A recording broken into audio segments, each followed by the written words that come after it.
The final request. The massive crystal dome of the Galactic Assembly stretched across the sky of Nexus Prime like a frozen aurora.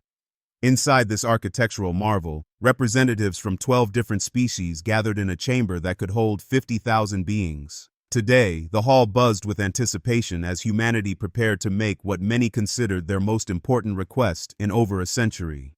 Ambassador Elena Rodriguez walked across the polished obsidian floor, her simple gray diplomatic uniform stark against the elaborate robes and biomechanical enhancements worn by the other species. Behind her, a small delegation of humans followed in perfect formation. Dr. Marcus Chen, the brilliant physicist whose quantum theories had revolutionized galactic communication, Engineer Sarah Kim, whose terraforming innovations had made dozens of dead worlds habitable, Admiral Jason Park, the strategic mind behind the most successful peacekeeping operations in recent memory. The humans took their designated seats in the junior member section, a reminder of their status in this ancient political body. Elena had sat in these same chairs for 15 years, watching as her proposals were dismissed, her people's achievements overlooked, and their contributions minimized by species who claimed superiority through age rather than merit. High Chancellor Zex Thul of the Chronari Empire floated above the assembly in his gravity throne. His 6 eyes focused on Elena with what could only be described as bored patience. The Chronari had ruled the galactic core for 10,000 years before humans had even discovered fire, and Zexethel never let anyone forget it. To his right sat Matriarch Veltar of the Scythian Collective, her mantis-like form clicking softly as she arranged her ceremonial blade collection. The Scythians were master warriors and viewed humans as soft creatures who relied too heavily on technology instead of natural prowess. The assembly included the silicon-based crystalline Concord, whose geometric leader Prism 9 communicated through harmonic frequencies that hurt human ears. The aquatic Deepth sent their representative in a massive water tank, while the energy beings of the luminal state flickered between visible and invisible states as they observed the proceedings. Elena stood and activated the translation matrix, ensuring her words would be understood by all present. Her voice carried clearly through the chamber as she began humanity's final formal petition. "Honored representatives of the Galactic Assembly," she said, her tone respectful but firm. "For 150 years, humanity has served this galaxy with dedication and innovation. We have contributed to the prosperity and security of countless worlds, yet we remain classified as a junior member species with limited voting rights and no representation in critical decisions." A low rumble of dismissive sounds echoed through the chamber. Several species had heard this argument before, and their patience was clearly thin. Elena continued undeterred. "Human scientists developed the quantum communication networks that allow instant communication across the galaxy. Before our innovations, messages took months to travel between sectors. Now they arrive in seconds." Dr. Marcus Chen stood briefly, nodding to acknowledge his role in this achievement. His quantum entanglement theories had indeed revolutionized how the galaxy communicated, but few species bothered to remember the source of this technology. "Human engineers have terraformed 73 worlds that were previously uninhabitable," Elena pressed on. "Our atmospheric processors and ecosystem balancing techniques have created homes for billions of beings across dozens of species." Sarah Kim remained seated, but her presence was unmistakable. Her environmental engineering had turned barren rocks into garden worlds, yet the assembly had never formally acknowledged her contributions. "Human military strategists have maintained peace in the outer territories for 8 decades. Our peacekeeping protocols and defensive strategies have prevented 14 major conflicts and saved countless lives." Admiral Jason Park's service record spoke for itself. His tactical innovations had revolutionized how different species could work together in joint military operations, creating the most effective peace enforcement in galactic history. Elena paused, letting the weight of these achievements settle in the chamber. "We request full membership status with equal voting rights and representation proportional to our contributions to galactic civilization." The response was immediate and crushing.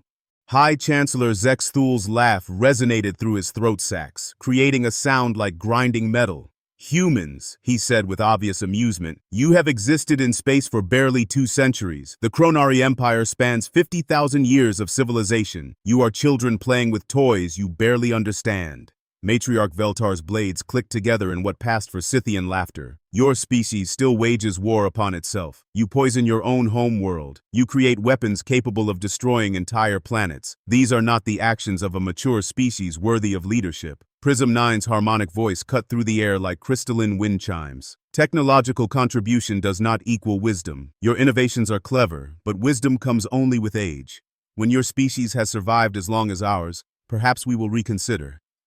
Elena felt her heart sink, though she maintained her diplomatic composure. She had expected rejection, but the casual dismissal of humanity's achievements stung more than open hostility would have. With respect, Elena replied, we are not asking for leadership. We seek equal participation in decisions that affect all species, including our own. Humanity has earned this right through service and contribution. The deep representative created a series of bubbles that translated to decisive rejection. Earning requires time, contribution requires permanence. Your species could disappear tomorrow and the galaxy would adapt. You overestimate your importance. These words proved to be prophetic in ways the assembly could never have imagined. Elena looked around the chamber, seeing dismissal and condescension in every alien face. Some species showed boredom, others mild irritation at having their time wasted. None showed the respect that humanity had hoped to earn through decades of service. She made a decision that would change the galaxy forever. I see, Elena said quietly. Then humanity formally withdraws our petition for full membership. The chamber relaxed slightly. Many representatives had expected this outcome and were pleased to return to more pressing matters. But Elena was not finished. We also formally announce humanity's complete withdrawal from the Galactic Assembly, effective immediately. The silence that followed was different from any quiet the chamber had experienced before. It was the silence of shock, of minds struggling to process something unexpected and potentially catastrophic. High Chancellor Zexthol leaned forward in his gravity throne. Explain your meaning, human. Elena's voice remained calm and professional. Humanity hereby terminates all treaties, agreements, and cooperative arrangements with the Galactic Assembly and its member species. We withdraw from all joint projects, cease all technical support, and recall all human personnel from Assembly operations. Dr. Marcus Chen stood and activated his personal communicator. All human technicians are to immediately cease maintenance of quantum communication arrays. Shut down all human-operated relay stations and return to designated assembly points. Sarah Kim followed suit. All terraforming operations under human supervision are to be suspended immediately. Engineering teams are to secure their equipment and prepare for immediate departure. Admiral Jason Park's message was perhaps the most chilling. All human peacekeeping forces are to disengage from current operations and withdraw to human space. Defensive coordination with assembly forces is terminated as of this moment. The chamber erupted into chaos. Representatives leaped to their feet, tentacles waved frantically, harmonic frequencies clashed in discordant panic. The idea that humans might simply leave had never seriously occurred to anyone. Matriarch Veltar's blades extended threateningly. You cannot simply abandon your responsibilities. There are contracts, obligations, treaties spanning decades. Elena nodded politely, all of which were negotiated under the assumption that humanity would eventually receive equal treatment. Since the Assembly has made clear that such treatment will never be forthcoming, we see no reason to continue one-sided arrangements. Prism Nine's harmonic voice reached painful frequencies. Your departure would cause massive disruptions. Communication networks would fail, terraforming projects would collapse, peace enforcement would be severely compromised. Perhaps, Elena agreed. But these are no longer humanity's concerns. You have made it clear that our contributions are neither valued nor respected. We choose to direct our efforts elsewhere. High Chancellor Zexthol rose from his throne, his 6 eyes all focused on Elena with growing alarm. This is madness. Where will you go? What will you do? The galaxy is vast and dangerous for species that travel alone. Elena smiled for the first time since entering the chamber. It was not a happy expression, but rather the smile of someone who knew something others did not. The galaxy is indeed vast, Chancellor, far vaster than the Assembly has ever imagined. There are regions beyond your borders, opportunities beyond your vision, and possibilities beyond your comprehension. Humanity will explore them all. She turned to leave, but Zexathel's voice stopped her. You will be back within a year, begging for readmission. Your species lacks the maturity to survive without our guidance. Elena paused at the chamber's entrance. Without turning around, she said, Perhaps, but we will not beg. The human delegation walked out in perfect silence, leaving behind a chamber full of increasingly panicked alien representatives. As the massive doors closed behind them, Elena activated her personal communicator one final time. All human vessels and installations, this is Ambassador Rodriguez. Operation Exodus is now active. come home. Across the galaxy, the message was received and understood. On distant worlds, in deep space stations, aboard exploration vessels and trading ships, humans began the largest coordinated withdrawal in galactic history. They packed their belongings, secured their data, said goodbye to alien colleagues who had become friends, and departed for destinations known only to themselves. The Galactic Assembly had dismissed humanity as insignificant children. Within 72 hours, they would begin to understand just how wrong they had been. The galaxy was about to discover what happened when the Foundation quietly walked away. The unraveling. 3 months had passed since the humans vanished from galactic civilization, and High Chancellor Zexthol was beginning to understand the true meaning of catastrophe. He floated in his private chamber aboard the Assembly's flagship, staring at reports that painted an increasingly desperate picture of galactic infrastructure collapse. The first signs had been subtle. Communication delays that seemed minor at first but grew longer each day. Dr. Marcus Chen's quantum communication networks had been the invisible backbone of galactic civilization for over a century. When human technicians abandoned their posts, they had taken with them not just their expertise, but the access codes and maintenance protocols that kept the entire system functioning. Technical Coordinator Vashti of the Crystalline Concord materialized in Zexthol's chamber, his geometric form flickering with distressed frequencies.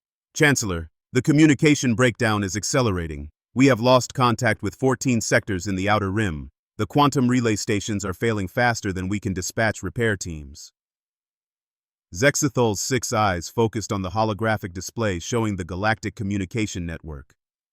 Red indicators marked failed nodes, and the pattern was spreading like a disease. Can our technicians not simply restart the systems? We have tried, Chancellor, but the human quantum encryption methods are beyond our current understanding. Each relay station requires specific authorization codes that only Dr. Chen's team possessed. Without those codes, the systems locked down permanently to prevent unauthorized access. The irony was bitter. The security measures that had protected the communication network from hostile takeover were now protecting it from the very species who needed it most. Dr. Chen had built his systems too well. Similar reports flooded in from across the galaxy. On the agricultural world of Kepler 438b, the massive terraforming installations that had transformed a barren rock into a garden paradise were beginning to malfunction. Engineer Sarah Kim's atmospheric processors, which had maintained perfect environmental balance for 60 years, were displaying error messages in human mathematical notation that no alien scientist could decode. Governor Thelax of the Deep Colony watched helplessly as his world's oceans began to acidify. The pH balance systems that had kept the water perfect for his aquatic people were failing, and without Sarah Kim's environmental algorithms, they could not restore the delicate chemical equilibrium. The atmospheric composition is shifting, reported Chief Scientist Merlo, his gills fluttering with anxiety. Oxygen levels are dropping in the northern hemisphere, while carbon dioxide concentrations are spiking near the equator. The human balancing systems are shutting down one by one. Thelax's translator conveyed his distress through rapid bubble formations. How long before the water becomes unlivable?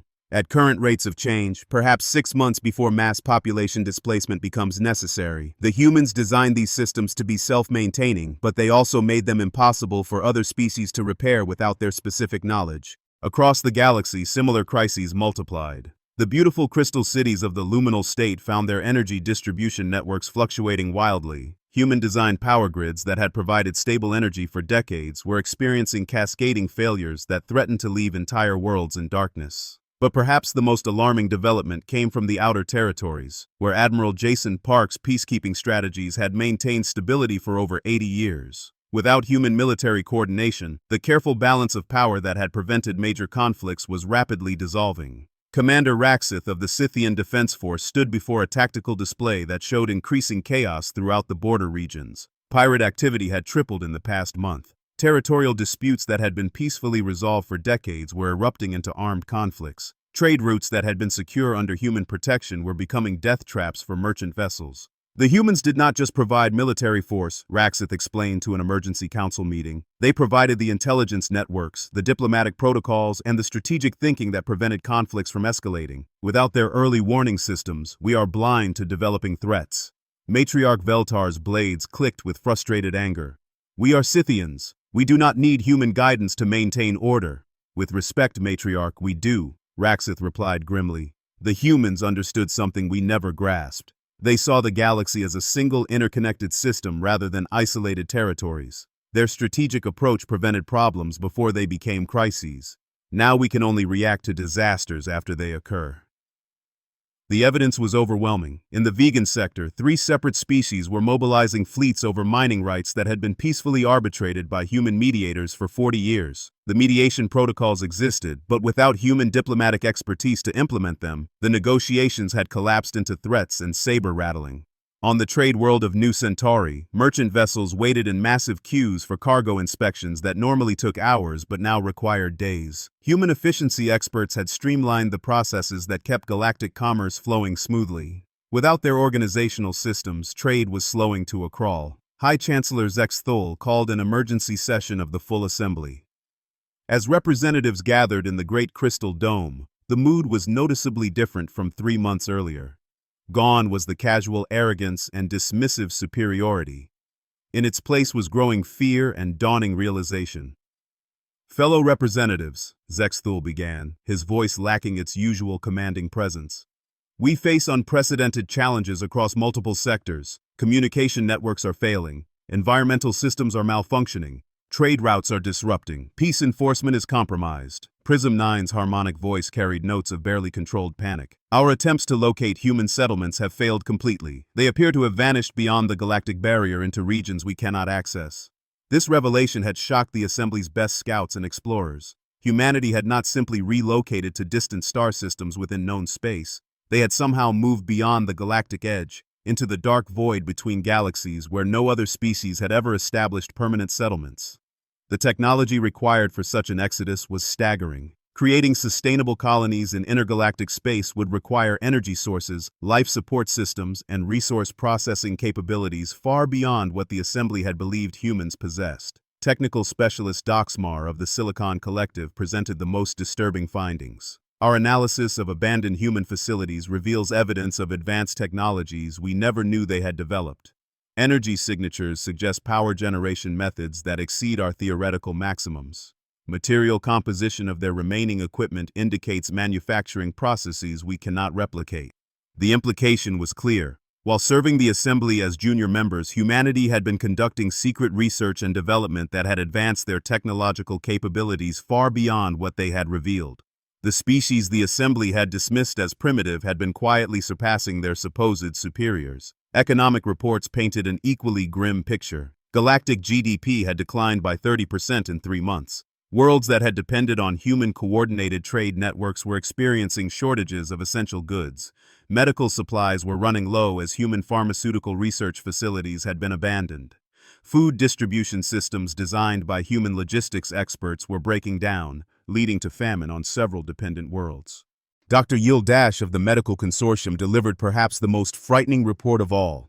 Human medical research was far more advanced than we realized. They had developed treatments for diseases we are only beginning to understand. Without their pharmaceutical knowledge, we are experiencing outbreaks of conditions that had been controlled for decades. The Assembly had always known that humans were skilled doctors and researchers. What they had not understood was that human medical science had become the foundation of galactic healthcare. Human-developed vaccines, treatments, and diagnostic tools were used across hundreds of worlds. Without human expertise to maintain and update these systems, medical care was regressing to pre-contact levels. As the reports continued, a pattern emerged that filled the Assembly with dread. Humanity had not been a junior partner in galactic civilization. They had become its invisible foundation, providing the infrastructure, expertise, and coordination that allowed thousands of different species to coexist and prosper. The Assembly had made the fatal error of confusing visibility with importance. Because humans worked quietly and efficiently without demanding recognition, their contributions had been overlooked and undervalued. Only now, with their sudden absence, was the true scope of human integration into galactic society becoming apparent. Matriarch Veltar stood before the Assembly, her warrior pride clearly shaken. "We must locate the humans immediately, send fleets to search beyond the galactic barrier, offer them whatever terms necessary for their return." But Technical Coordinator Vashti delivered news that made such plans impossible. "Our long-range sensors cannot penetrate the dark matter fields beyond the galactic edge. The energy interference makes navigation extremely hazardous. We lack the specialized technology necessary for intergalactic travel." The final crushing irony was that the only species capable of mounting an expedition beyond the galaxy was humanity itself. Their disappearance had created problems that only they could solve, but finding them required capabilities that only they possessed. As the emergency session concluded, Zexathul realized that the Assembly faced a crisis unlike anything in its history. They had driven away the one species capable of holding galactic civilization together, and now they watched helplessly as everything began to fall apart. In the months that followed, the situation would grow far worse, but the Assembly could not yet imagine how desperate things would become, or what new threats would emerge to test a galaxy that had suddenly lost its guardians. The humans had been dismissed as children. Now the galaxy was learning what happened when the adults quietly left the room. The Reckoning. 8 months after humanity's departure, the galaxy faced its darkest hour. The cascade of infrastructure failures had accelerated beyond anyone's worst predictions, but High Chancellor Zexthul barely had time to worry about collapsing communication networks or failing terraforming systems.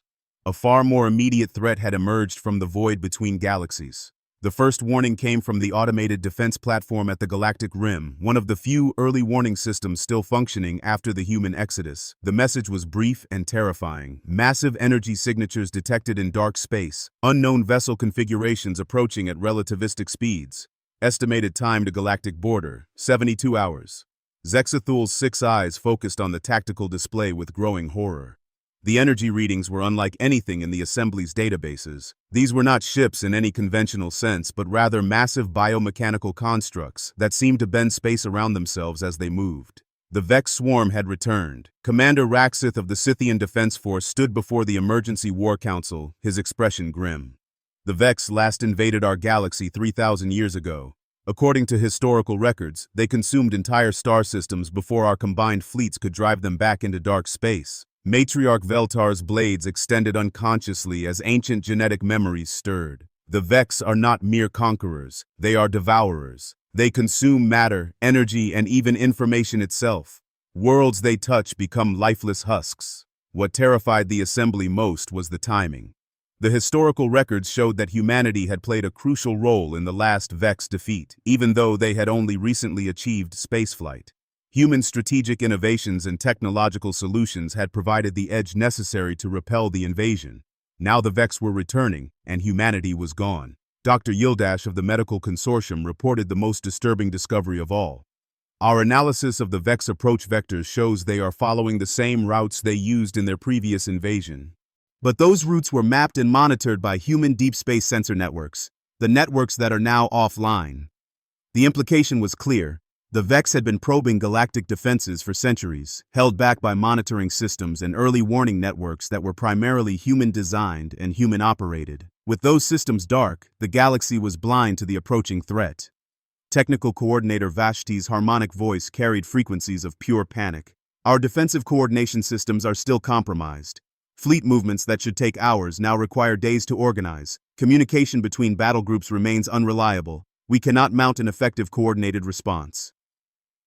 The first Vex construct crossed the galactic barrier 72 hours later, exactly as predicted. The massive biomechanical entity was larger than most space stations, its hull seeming to shift and flow like living metal. Weapons that had never been seen before tore through the outer defense platforms with horrifying efficiency. The Assembly's response was chaotic and ineffective. Ships arrived at rally points hours behind schedule. Orders were misunderstood or never received. The careful military coordination that had protected the galaxy for decades had depended on human strategic thinking and communication systems that no longer existed. Within 24 hours, the Vex had destroyed 3 outer colonies and were advancing toward the core worlds. Their technology seemed to have advanced during their exile in dark space, incorporating improvements that made them even more dangerous than historical records suggested. As panic spread through the Assembly, something impossible happened. New ships began appearing on long-range sensors, vessels with energy signatures that registered as human but with technological capabilities far beyond anything humanity had possessed before their departure. These ships moved through space with impossible grace, their hulls seeming to phase in and out of normal reality. Captain Maria Santos stood on the bridge of the Terran vessel New Horizon, watching the tactical display that showed Vex constructs advancing toward helpless Assembly fleets. Her ship was one of humanity's new generation vessels, incorporating technologies developed during their 8-month exile in intergalactic space. All human vessels, this is Captain Santos. We are detecting massive civilian populations in the path of Vex advancement. Begin evacuation operations immediately. Maintain communication silence with assembly forces. The human fleet that emerged from dark space was unlike anything the galaxy had ever seen. Their ships moved with coordinated precision that made the assembly's best formations look clumsy by comparison. Energy weapons of incredible power carved through Vex constructs like they were made of paper. But most remarkably, the humans completely ignored all attempts at communication from assembly forces. They focused entirely on protecting civilian populations and strategic infrastructure, treating the assembly's military as if it simply did not exist. Admiral Jason Park commanded the human defense fleet from his flagship Endurance. The vessel incorporated quantum technologies that allowed it to exist in multiple locations simultaneously, coordinating operations across hundreds of star systems with impossible efficiency. Priority targets are civilian evacuation routes and essential infrastructure, Park broadcast to his fleet. The Assembly's military forces are not our concern. Let them handle their own defense. Our mission is humanitarian protection only. The sight of human vessels rescuing Assembly civilians while ignoring Assembly military requests for assistance was both humbling and terrifying for the galactic government.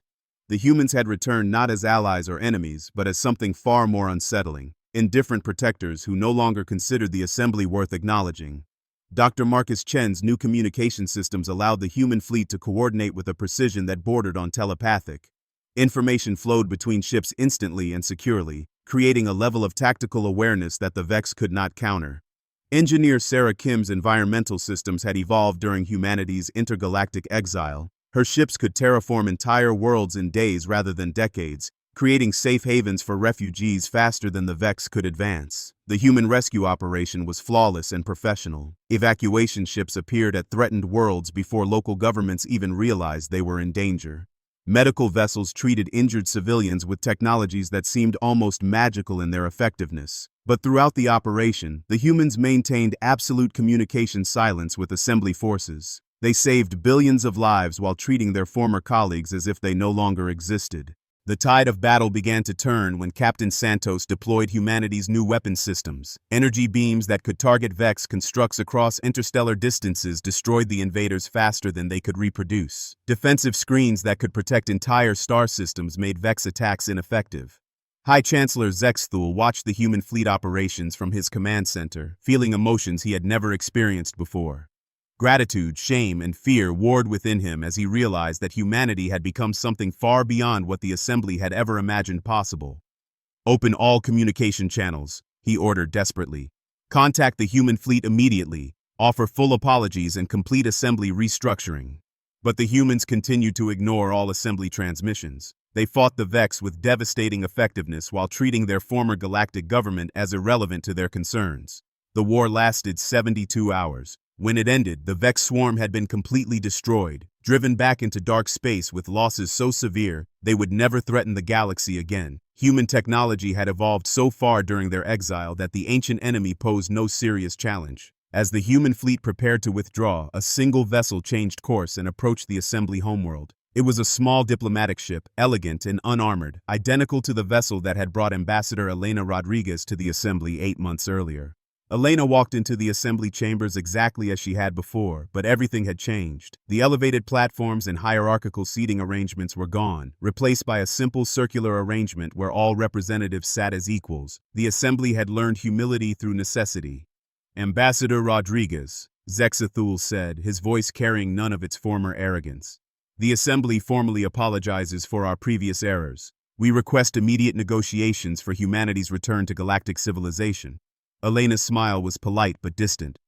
The Human Federation appreciates the Assembly's apology. However, we are no longer interested in returning to the galaxy as it was. She activated a holographic display showing the current state of galactic infrastructure. The damage was extensive, but not irreparable with human assistance.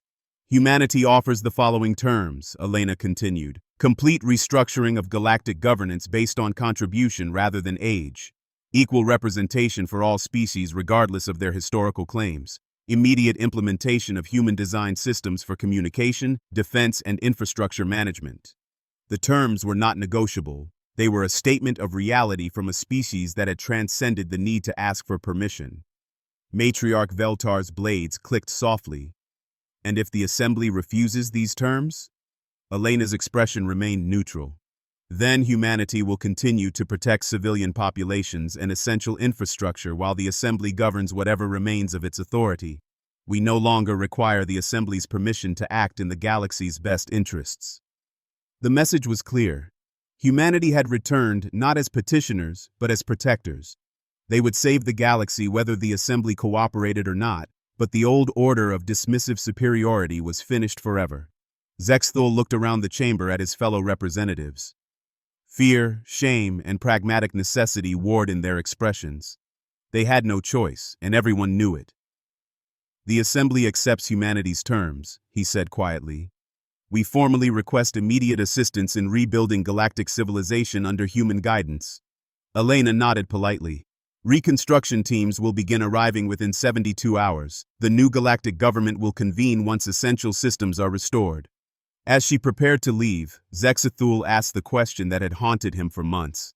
Ambassador, how did your species advance so far so quickly? When you left, we thought we understood your capabilities. Elena paused at the chamber entrance. Chancellor, you never understood humanity at all. You saw what we chose to show you, nothing more. During our time in intergalactic space, we simply stopped pretending to be less than we were.